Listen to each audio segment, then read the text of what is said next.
Hello everyone, मेरा नाम है रुद्र प्रताप सिंह और आज के इस मैथमेटिकल सेशन में आपका हार्दिक स्वागत करता हूं। आज हम हमारे क्लास 9 के पहले चैप्टर के लास्ट लेक्चर में आ चुके हैं, यानी कि लेक्चर नंबर 12 में। और आज के इस क्लास के साथ में हम प्रश्नावली 1.6 भी खत्म करेंगे और अपना चैप्टर पूरा फिनिश करेंगे। तो चलिए फिर आगे बढ़ते हैं। आज हम क्या पढ़ने वाले हैं हमारी क्लास में, सबसे पहले वो देखेंगे। हम सीखेंगे आज वास्तविक संख्याओं के लिए घातांक नियम और प्रश्नावली 1.6 भी पूरी कर लेंगे। तो चलो फिर करते हैं। सबसे पहले सीखते हैं कि वास्तविक संख्याओं के जो घातांक नियम होते हैं वो क्या रहते हैं।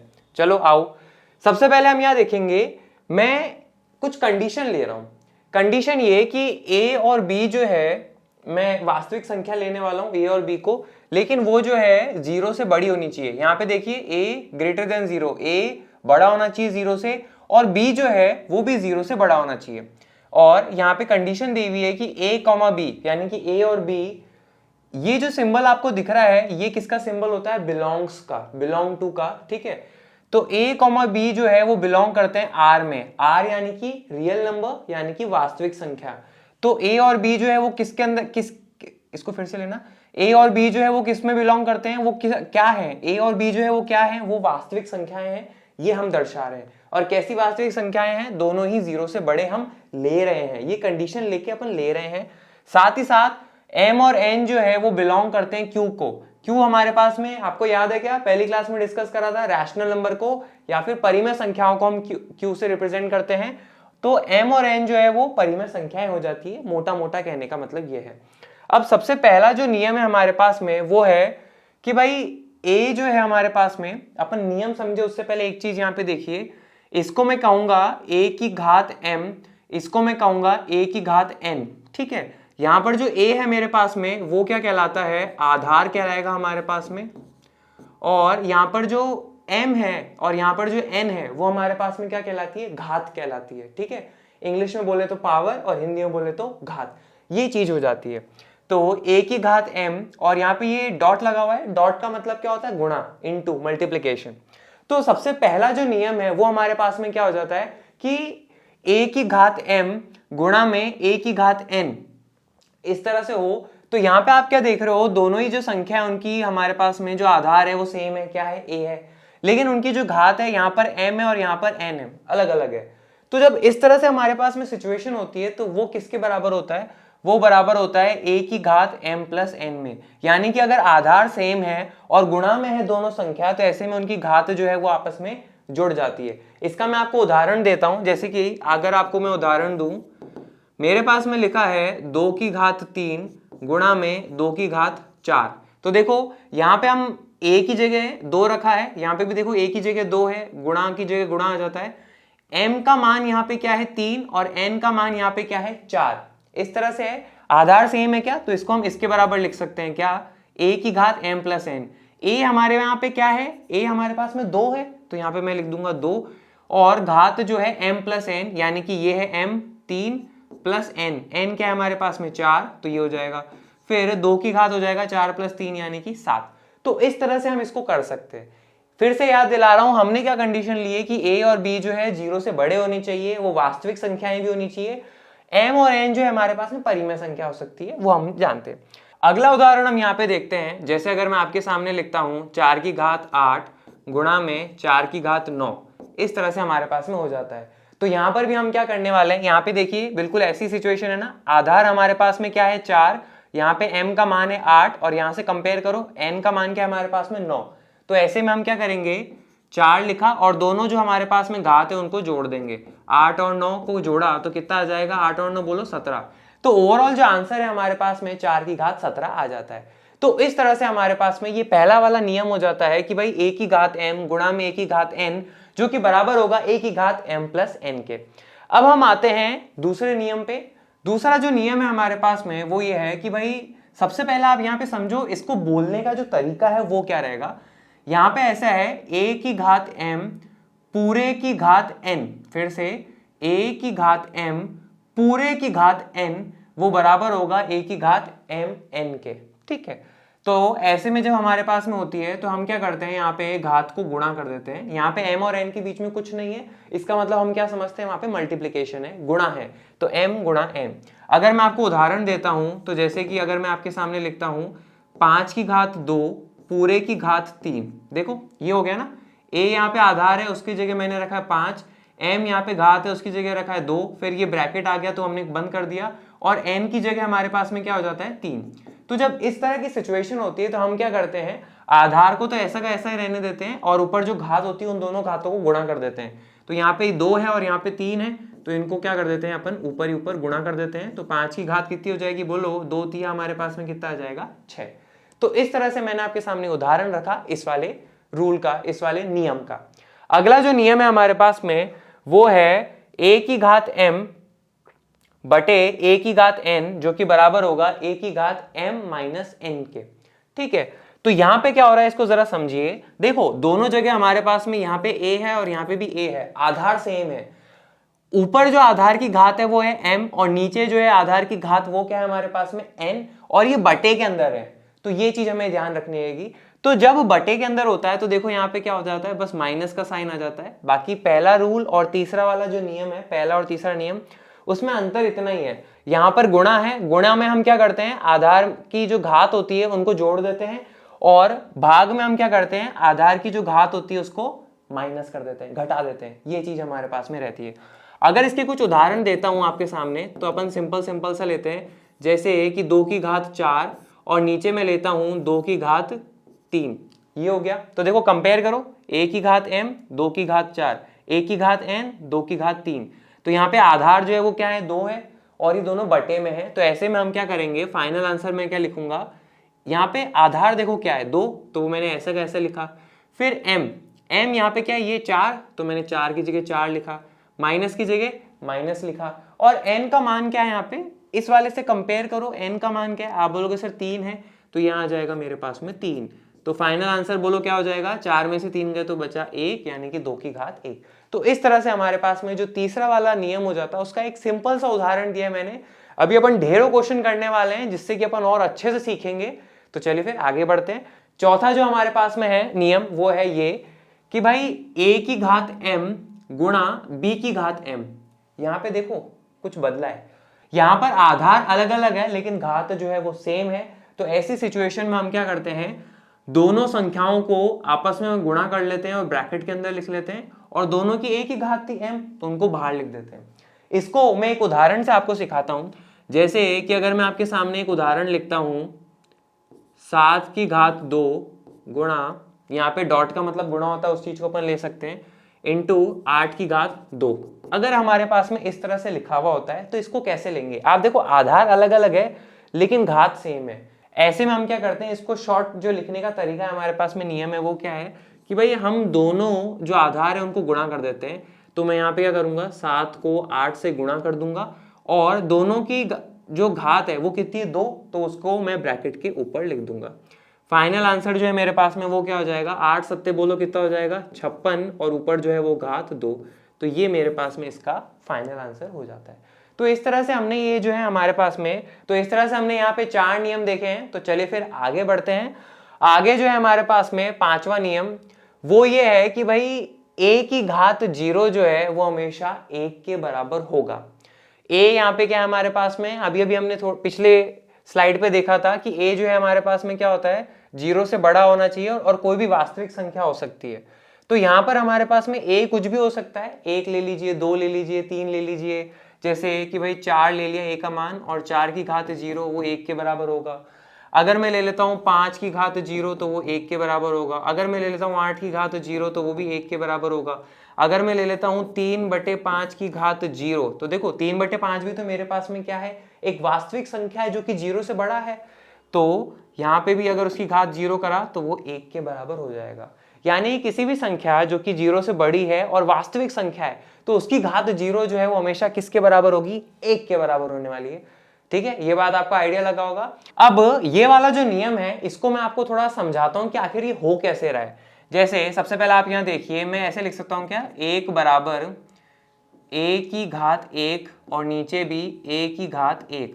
एक चीज हमें पता है कि भाई ये दोनों सेम है तो आपस में कट के एक ही होना है, तो ये चीज अपन कर सकते हैं ना, ये तो आपको सिखा रहा हूं। तो चलो फाइनल देखते हैं कि भाई a की घात 1 और नीचे भी a की घात 1, ये हम लिख सकते हैं। और अभी अभी हमने पीछे एक नियम पढ़ा था कि अगर हमारे पास में बटे में इस तरह से लिखा होता है a की घात m और नीचे a की घात n। तो हम क्या करते हैं, दोनों घातों को घटा देते हैं, तो यहाँ आ जाएगा a की घात m माइनस n। तो यहाँ पे भी देखिए आधार दोनों जगह हमारे पास में सेम है, m की जगह 1 है, n की जगह भी 1 है। तो इसको मैं क्या लिख सकता हूँ, a की घात m माइनस n। m कितना है मेरे पास में 1, माइनस की जगह माइनस, और n का मान कितना है 1, ये लिखा। अब जरा देखना a की घात 1 में से 1 गए तो कितना बचा 0। तो यहाँ पर हमारे पास फाइनल देखो क्या बच रहा है, 1 जो है वो किसके बराबर आ रहा है, a की घात 0 के।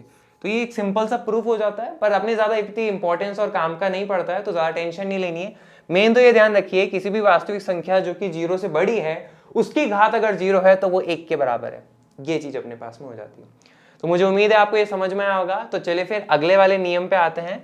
हमारे पास में जो अगला नियम है, छठा नियम, वो है कि भाई a की घात n। तो ये देखो हमारे पास में ऊपर लिखा हुआ है, बटे के अंदर न्यूमरेटर में लिखा हुआ है। जब हम इसको हर में लाते हैं तो हो क्या रहा है, घात यहाँ पे पॉजिटिव थी, धनात्मक थी, यहाँ पे हमारे पास में क्या हो गई है, ऋणात्मक हो गई है। बस ये सिंपल सा ध्यान रखना है। अगर आप ऊपर से नीचे लाओगे तो पॉजिटिव से नेगेटिव हो जाएगा, यानी कि धनात्मक से ऋणात्मक हो जाएगा, और अगर नीचे से ऊपर ले जाओगे तो भी ये चीज रहने वाली है। बस आपको क्या करना है, साइन उल्टा कर देना है। ऊपर से नीचे ला रहे हो, अगर घात धनात्मक है तो ऋणात्मक हो जाएगी, और अगर ऋणात्मक है तो धनात्मक हो जाएगी। जैसे कि आपको मैं कुछ उदाहरण देता हूं। उदाहरण ये है कि भाई 2 की घात हम अगर मैं लिख रहा हूं 3 है, तो ये हमारे पास में क्या लिखा हुआ है, न्यूमरेटर में लिखा हुआ है। जब इसको मैं डिनोमिनेटर में लेके जाऊंगा, यानी कि हर में लेके जाऊंगा, तो देखो क्या होगा, यहाँ पे 2 की घात प्लस 3 है। जब इसको नीचे ले जाऊंगा तो यहाँ पे क्या हो जाएगा, 2 की घात माइनस 3। बस साइन उल्टा कर दो, बाकी कोई टेंशन नहीं लेना। एक और उदाहरण देता हूं आपको। जैसे मैं लिखता हूं 5 की घात माइनस 3, ठीक है, 5 की घात माइनस 3 बटे में 1। तो ये मैंने क्या कर रखा है, न्यूमरेटर में लिख रखा है ऊपर। जब मैं इसको नीचे लेके जाऊंगा तो होगा क्या, साइन उल्टा कर देना है, बस कुछ नहीं। देखो यहाँ पे भी यही हो रहा था ना, धनात्मक था तो ऋणात्मक हो गया, धनात्मक है तो ऋणात्मक हो जाएगा, ऋणात्मक है तो धनात्मक हो जाएगा। तो इसको मैं लिखूंगा 1 बटे में 5 की घात प्लस 3। तो यहाँ माइनस था तो ये प्लस हो जाएगा। बस ये आपको ध्यान रखना है कि अगर न्यूमरेटर से डिनोमिनेटर में ला रहे हैं, अंश से अगर हर में लेके आ रहे हैं, तो ऐसे में हम क्या करते हैं, या हर से अंश में लेके जा रहे हैं, उल्टा कर लो। बस घात का जो हमारे पास में साइन है, प्लस से माइनस कर देते हैं और माइनस से प्लस कर देते हैं, मोटा मोटा ये हमारे पास में रहता है। तो ये सारे जो अभी तक हमने 6 नियम पढ़े, इन नियमों पे ही हम आगे अपने क्वेश्चन सॉल्व करने वाले हैं। तो चलिए फिर आगे बढ़ते हैं। हमारे पास में प्रश्नावली 1.6 के उदाहरण 21 है कि भाई सरल कीजिए, और पहला वाला जो पार्ट है वो अपन करते हैं। पहला पार्ट आपके पास में लिखा है 2 की घात 2 बटे 3 गुणा, डॉट का मतलब क्या होता है, गुणा। तो चलो मैं ऐसे लिख लेता हूं, गुणा 2 की घात 1 बटे 3। अब यहां पे आप देखिए, सबसे पहले हम ऑब्जर्व कर रहे हैं कि भाई दोनों जगह हमारे पास में जो आधार है वो 2 है, लेकिन जो घात है वो 2 बटे 3 और 1 बटे 3 है, इस तरह का है। तो अभी अभी हमने थोड़ी देर पहले सबसे पहला वाला जो नियम पढ़ा था वो यही था कि भाई a की घात m गुणा में a की घात n वो बराबर होता है किसके, a की घात m प्लस n के। ये चीज होती है। तो यहाँ पे देखिए इस वाले नियम का मैं इस्तेमाल करने वाला हूं। तो देखो यहाँ पे a की जगह 2 है, गुणा की जगह गुणा है, m की जगह 2 बटे 3 है, a की जगह 2 है, n की जगह 1 बटे 3 है। बिल्कुल इस फॉर्मूला में फिट कर लो। तो ये वाला हिस्सा अपने पास में है, ये वाला हिस्सा इसके बराबर होगा। तो चलो लिख देते हैं। तो a की घात m प्लस n, a मेरे पास में कितना है 2, m प्लस n दोनों घातों को जोड़ लो।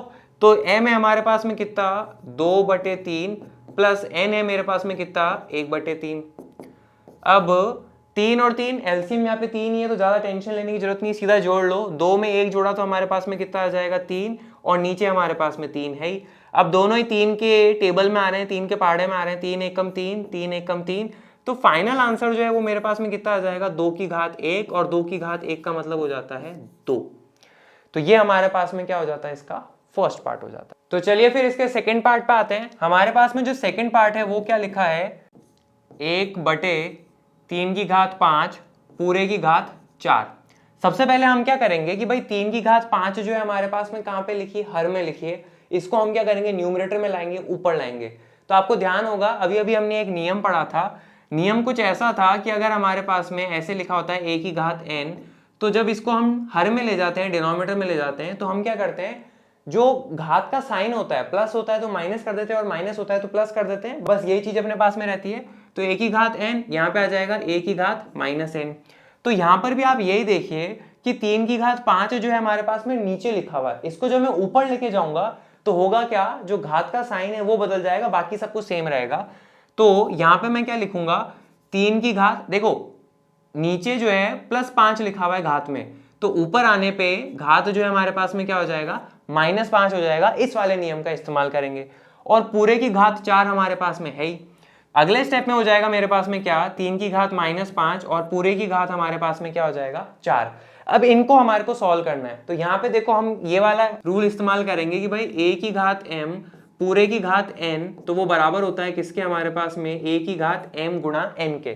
तो देखो यहाँ पे हो गया, a की जगह 3 हो गया, m की जगह -5 हो गया, n की जगह 4 हो गया। तो ये वाला रूप अपने पास में है तो वो इसके बराबर होता है। तो चलो कर देते हैं। तो हमारे पास में हो जाएगा क्या, a हमारे पास में क्या है 3, तो देखो a हमारे पास में 3 है, वो ऐसे कैसे लिख दिया, और ऊपर जो घात है m और n उनको गुणा कर दो।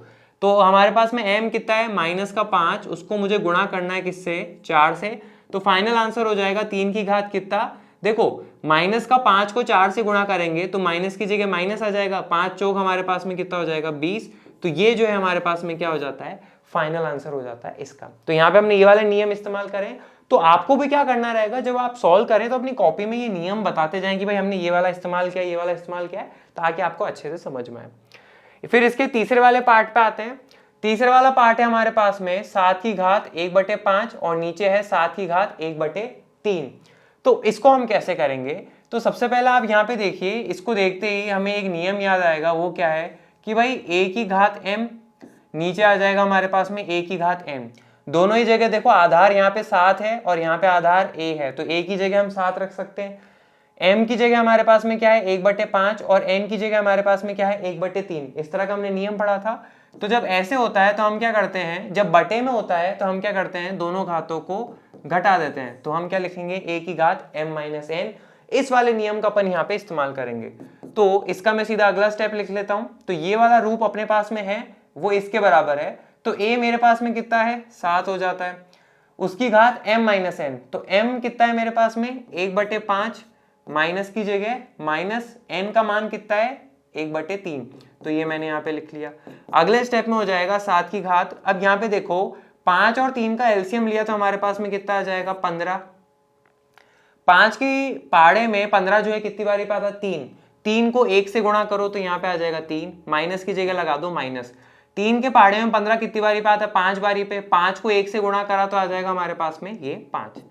तो ये आ जाएगा 7 की घात। 3 में से 5 गए तो हमारे पास में कितना बचा, -2 और नीचे हमारे पास में 15 है ही। तो ये हमारे पास में इसका फाइनल आंसर हो जाता है। इस तरह से हम यहाँ पे इसको करने वाले हैं। तो चलिए फिर इसके अगले वाले पार्ट पे चलते हैं। चौथा वाला जो पार्ट है हमारे पास में वो क्या है, 13 की घात 1/5 गुणा में 17 की घात 1/5। यहाँ पर आप क्या देख रहे हो कि यहाँ पे आधार जो है वो 13 और यहाँ पे आधार जो है 17, दोनों जगह आधार अलग अलग है, लेकिन जो घात है 1/5 और यहाँ पे भी घात 1/5 वो सेम है। तो ऐसा हमने एक नियम पढ़ा था कि भाई अगर इस तरह से होता है a की घात m गुणा में b की घात m, तो हम क्या कर देते हैं, दोनों आधार को तो गुणा कर देते हैं और जो घात है वो कॉमन बाहर लगा देते हैं m। इस तरह से हम क्या करते थे। तो यहाँ पे भी आप यही करेंगे, ठीक है। मैं सीधा अगला स्टेप लिख लेता हूँ। तो ये वाला रूप हमारे पास में है, a की जगह 13, m की जगह 1/5, गुणा की जगह गुणा, b का मान है 17 और m की जगह है 1/5। तो ये वाला रूप हमारे पास में है, तो ये इसके बराबर हो जाएगा।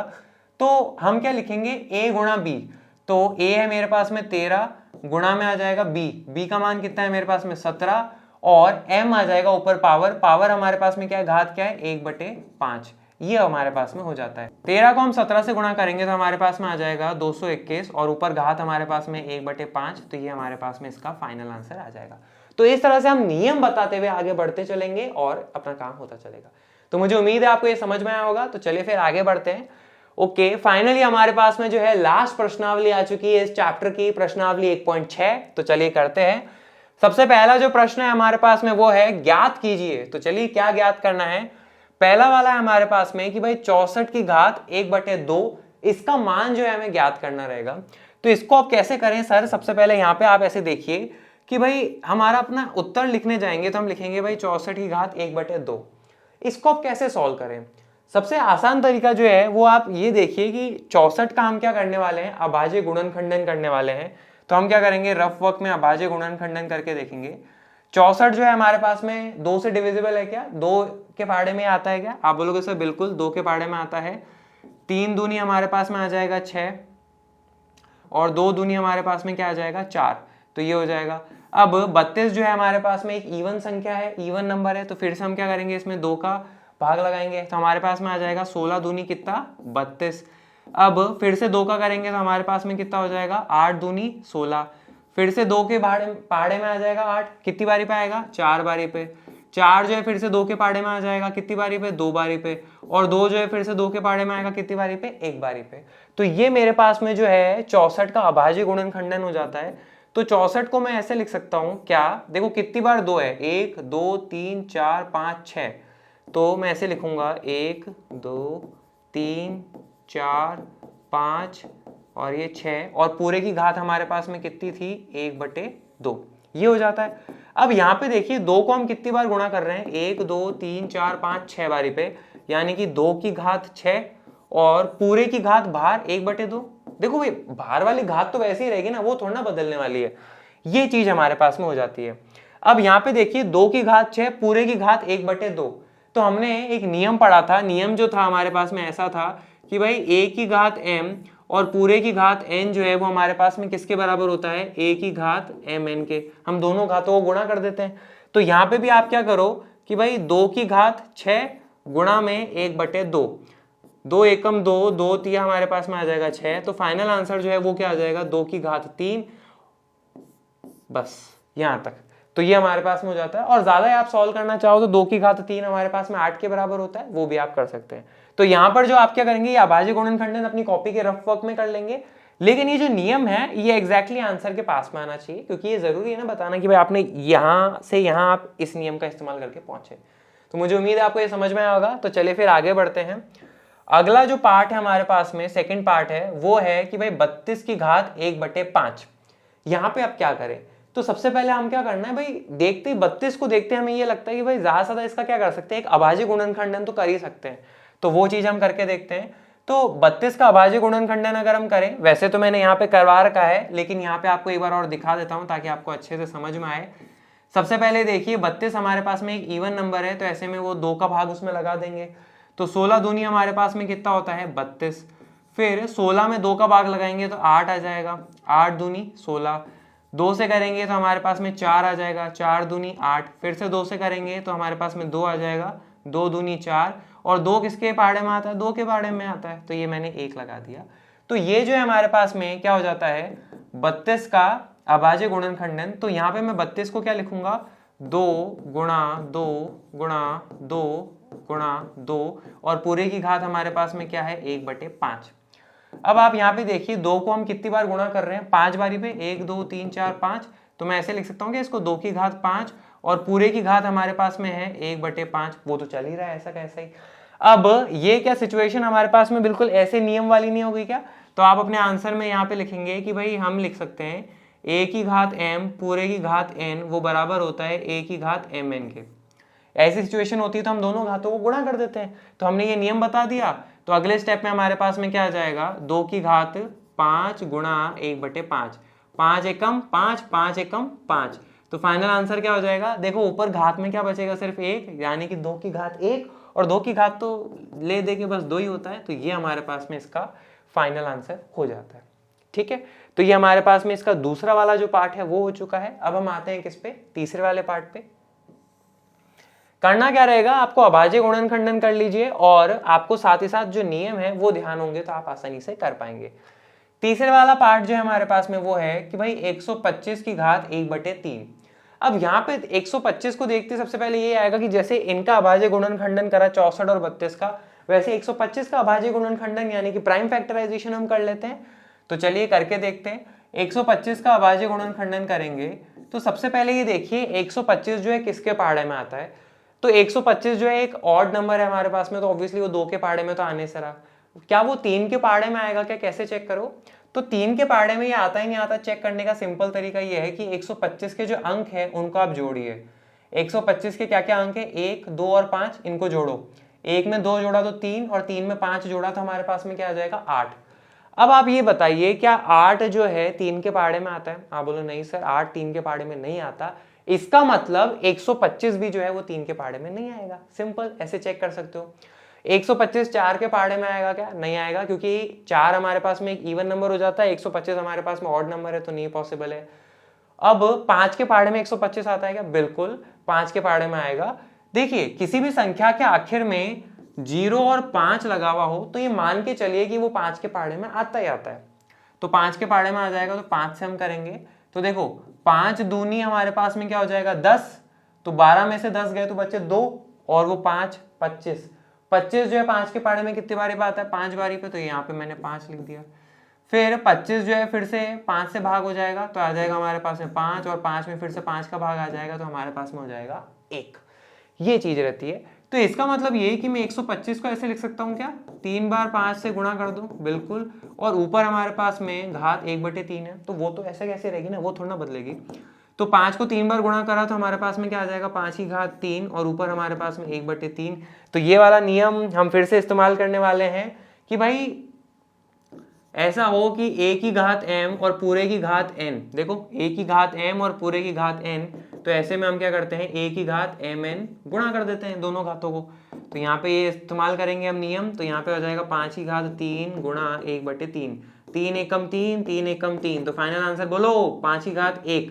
5 की घात 1 हमारे पास में 5 ही होता है, तो ये हमारे पास में इसका फाइनल आंसर हो जाता है। तो मुझे उम्मीद है आपको ये समझ में आया होगा। तो चलिए फिर आगे बढ़ते हैं। करना क्या है, जो हमने नियम पढ़े हैं बस वही सिंपल अप्लाई करने रहेंगे और ज्यादा कुछ खास नहीं है।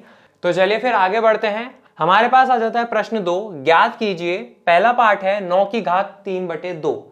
तो यहाँ पे इसको हम कैसे करने वाले हैं, तो आप क्या करिए, सिंपल सबसे पहले लिखिए भाई 9 की घात 3/2। 9 को हम क्या लिख सकते हैं, 9 को हम लिख सकते हैं 3 गुणा 3, और पूरे की घात हमारे पास में क्या है 3/2। अब 3 की घात 2 लिख सकते हैं, 3 गुणा 3 को तो हम, ये हो गया, ठीक है भाई। अगला स्टेप में आप क्या करिए, क्या यहाँ पे हम ये वाला नियम लगा सकते हैं क्या, a की घात m पूरे की घात n जो कि बराबर है a की घात m n के। देखो a की जगह 3 है, m की जगह 2 है, n की जगह 3/2 है, तो ऐसे में हम क्या कर देते हैं दोनों घात को गुणा कर देंगे, तो ये चीज आ जाओ। तो आप क्या लिखोगे कि भाई 3 की घात हमारे पास में आ जाएगा 2 गुणा 3/2, 2 से 2 हमने कैंसिल कर दिया, तो फाइनल आंसर जो है वो हमारे पास में क्या हो जाएगा 3 की घात 3। और 3 की घात 3 को अगर आप फर्दर सॉल्व करना चाहते हो तो हमारे पास में 27 आ जाता है, तो वो जरूरत नहीं है, बस यहाँ तक कर लीजिए। फिर हम आते हैं इसके सेकंड पार्ट पे। सेकंड पार्ट है हमारे पास में 32 की घात 2/5। इसको कैसे करेंगे, तो देखो सिंपल, हमें एक चीज तो समझ आ रही है अभी तक करके कि भाई कोई संख्या के बारे में अगर आइडिया नहीं लग रहा क्या करना है, तो उसका एटलीस्ट अभाज्य गुणनखंडन तो कर सकते हैं ना, तो वो आप करके देखिए। तो 32 का अगर मैं अभाज्य गुणनखंडन करता हूं तो यहाँ पे आप देखिए 32 में 2 का भाग दिया तो आ जाएगा हमारे पास में 16, 16 में 2 का भाग दिया तो आ जाएगा हमारे पास में 8, 8 में 2 का भाग दिया तो आ जाएगा 4, फिर से 2 का भाग दिया तो आ जाएगा 2। ये मैं पहले भी 2-3 बार कर चुका हूँ इसलिए फटाफट कर रहा हूँ यहाँ पे। तो 32 को मैं यहाँ पे क्या लिख सकता हूँ, देखो 1 2 3 4 5, 2 की घात 5 और पूरे की घात हमारे पास में 2/5 चल ही रहा है, ठीक है। यहाँ पर क्या मैं ये वाला नियम इस्तेमाल कर सकता हूँ क्या, a की घात m पूरे की घात m वो बराबर होता है a की घात mn के, बिल्कुल ये वाला नियम इस्तेमाल कर सकते हैं। तो चलो हम क्या कर देते हैं, गुणा कर देते हैं। तो 2 की घात आ जाएगा 5 और गुणा में आ जाएगा 2/5। देखो ये वाला इस्तेमाल करा, 5 से 5 हमारे पास में कैंसिल हो गया, तो ये आ जाएगा 2 की घात 2, 2 की घात 2 का आप 4 लिख लो, बस काम खत्म। तो ये हमारे पास में इसका सेकंड पार्ट हो जाता है। तो जब भी आप सॉल्व करें नियम जरूर लिखने की आदत डालें, अच्छी आदत रहेगी, आपके एग्जाम में भी लिखिएगा, ताकि आपको टीचर को अच्छे से पता लगे ना, बच्चे को क्लैरिटी वो कर क्या रहा है, और मेन टीचर को पता लगे ना लगे उन्हें आता है, आपके दिमाग में क्लैरिटी आनी चाहिए कि आप यहाँ पे क्या कर रहे हैं, ठीक है। आगे आते हैं हमारे पास में प्रश्न दूसरे के तीसरे हिस्से पे, वो है 16 की घात 3/4। 16 की घात 3/4, तो क्या कर सकते हो भाई, 16 का अभाज्य गुणनखंडन 2 से करा तो 8 आ जाएगा, फिर से 2 से करा तो 4 आ जाएगा, फिर से 2 से करा तो 2 आ जाएगा, फिर से 2 से करा तो 1 आ जाएगा।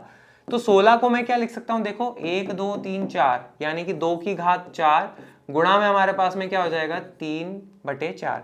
तो यहाँ पे हम क्या कर देंगे, नियम बता देंगे हम कौन सा नियम इस्तेमाल कर रहे हैं कि भाई a की घात m पूरे की घात m जो कि हो जाता है a की घात mn। बार बार इस नियम का हम इस्तेमाल करते आ रहे हैं, तो आई थिंक अब तक तो आपको याद ही हो गया होगा अच्छे से।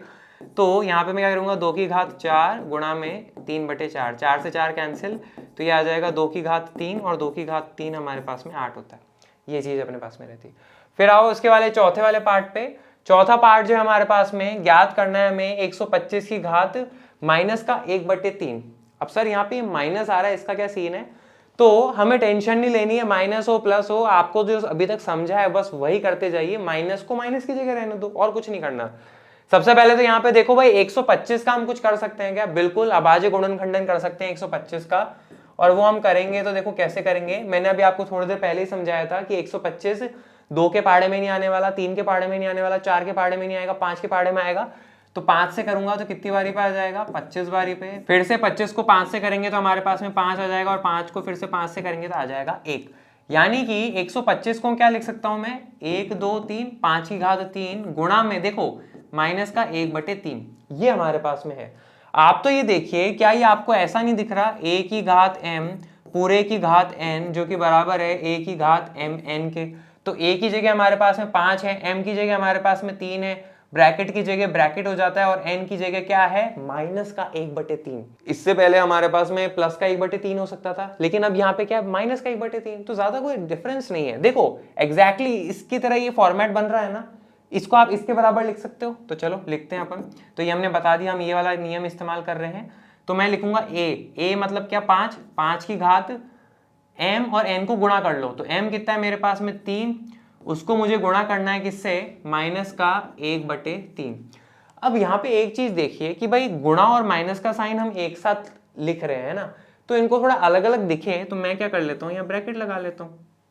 आप तो ये देखो ना, 5 की घात m गुणा n, ऐसे देखो तो n का मान माइनस का 1/3, m का मान हमारे पास में 3, बस ऐसे लिख लो। और ये से ब्रैकेट लगाने से क्या होता है, हमें क्लैरिटी आती है भाई आखिर चल क्या रहा है। m को n से गुणा करना है, 3 से 3 हमारे पास में कैंसिल हो जाएगा, तो 5 लिखा। अब देखो यहाँ पे ये 1 1 हो गया, 1 को -1 से गुणा करोगे तो -1 आ जाएगा, और नीचे हमारे पास में 1 है तो वो लगाने की जरूरत है नहीं, यानी कि 5 की घात -1 हमारे पास में आ जाता है। तो या तो आंसर आप अगर पूरा करना चाहते हो तो एक तो तय कि भाई यहीं छोड़ दीजिए, दूसरा अगर मैं इसको ऐसे लिख सकता हूं क्या? देखो 5 की घात -1 है, अगर मैं इसको नीचे ले आऊंगा तो 5 की घात क्या हो जाएगा? प्लस का 1। तो इसको मैं फाइनल ऐसे भी लिख सकता हूँ 1/5, ये चीज भी हो जाती है। यहाँ पे मैंने कौन सा वाला नियम का इस्तेमाल करा है? यहाँ पे मैंने इसका इस्तेमाल करा है कि भाई a की घात n है, और अगर मैं उसको हर में ले जाता हूँ तो ऐसे में जो घात का साइन है वो चेंज हो जाता है, बस ये चीज रहती है। तो देखो ना, यहाँ पे 5 की घात -1 है, तो जब इसको डिनोमिनेटर में ले गया नीचे तो माइनस से प्लस हो गया, और 5 की घात +1 तो 1 ही होता है, तो यानी कि 5, तो 1/5 इसका फाइनल आंसर हो जाता है। मुझे उम्मीद है आपको ये समझ में आया होगा। तो चलिए फिर आगे बढ़ते हैं। प्रश्न 3 है, आखिरी प्रश्न होने वाला है इस प्रश्नावली का और इस चैप्टर का भी, ठीक है। तो आते हैं इसके पहले वाले पार्ट पे हमारे पास में कि भाई सरल कीजिए 2 की घात 2/3 गुणा में 2 की घात 1/5। सबसे पहले आप ये देखिए, दोनों जगह हमारे पास में क्या है? आधार हमारे पास में जो है सेम हो जाता है, और यहाँ पे घात जो है वो अलग अलग है। तो यहाँ पे मैं कौन सा वाला नियम इस्तेमाल कर सकता हूँ? ये वाला कर सकता हूँ क्या? देखो a की घात m गुणा a की घात n जो कि बराबर है a की घात m प्लस n के। a की जगह 2, m की जगह 2/3, गुणा की जगह गुणा, a की जगह 2, n की जगह 1/5। बिल्कुल ये वाला रूप है, तो उसको मैं इसके बराबर लिख सकता हूँ a की घात m प्लस n। a हमारे पास में कितना है? 2, और उसकी घात m प्लस n मतलब 2/3 प्लस 1/5। ये चीज हमारे पास में हो जाती है।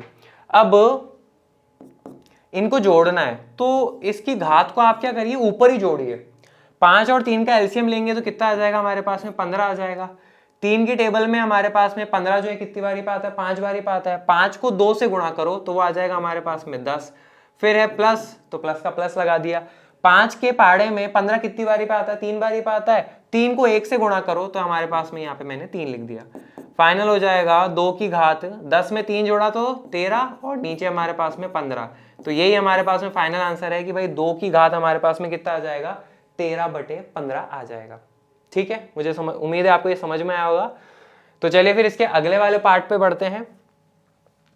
अगला वाला जो पार्ट है हमारे पास में वो ऐसा है कि भाई 1/3 पूरे की घात 7 ये हो जाता है।